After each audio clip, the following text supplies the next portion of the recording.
Less than 1 month to swearing in of a new governor of Edo State on 12 November 2016, lawmakers have expressed divergent views over expectation from the incoming governor, Mr. Godwin Obaseki, and asked him to look inward when choosing his cabinet. The only female lawmaker in Edo State House of Assembly, Mr. Elizabeth Ative, demanded a 50% of women in Mr. Godwin Obaseki's cabinet. Mrs. Elizabeth Ative urged the incoming government to consider sensitive positions in his cabinet, stressing that women play a key role in the election process. We are asking for 50% women representation in the cabinet of the incoming governor, because I will not bold to say that women also contributed maximally more than 50% in making it possible for him to win the elections.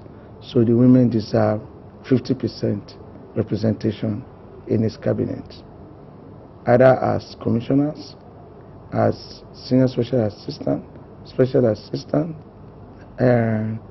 chief of staff, name it, all the offices that are there. In fact, if he has a man as chief of staff, he should have a woman as deputy chief of staff. The Speaker, Edo State House of Assembly, Dr. Justin Okonobo, on his part, congratulated the incoming governor, Mr. Godwin Obaseki, on his victory at the polls, saying that having seen the outgoing governor, Adams Oshomole, that has performed extremely well, he expects the governor-elect to build more roads, more schools, employ teachers, and provide other amenities. The incoming governor is to continue in his good works, especially with the infrastructural development, although he's coming with his own new idea about human capital development.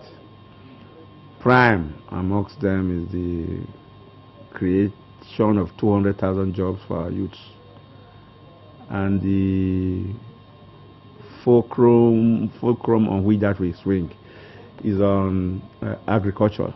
Others who spoke to correspondent Jimo Salawu includes the majority leader of Edo State House of Assembly, Foli Ogedegbe, and a member representing Essen Southeast constituency, Festus Igbelokoto, said that as the oil is no longer reliable, the new government should diversify the economy and make the youths to farm. They urged the incoming government led by Mr. Godwin Obaseki to continue the good work of Comrade Governor Adams Oshomole in terms of infrastructural development. The agenda for the new regime will advise that first it should improve on what Comrade Adams Oshomole. The oil is no longer reliable. We can no longer rely on oil, so we need to diversify.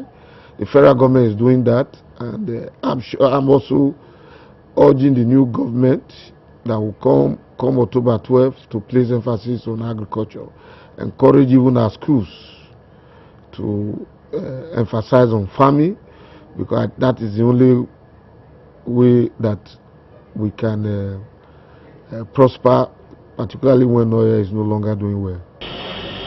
Sustainability, and then with very huge focus on youth employment and empowerment, especially in the area of teachers' employment, both in the primary and secondary schools, and then redirecting the minds of the youths, female youths, and women and men to agriculture.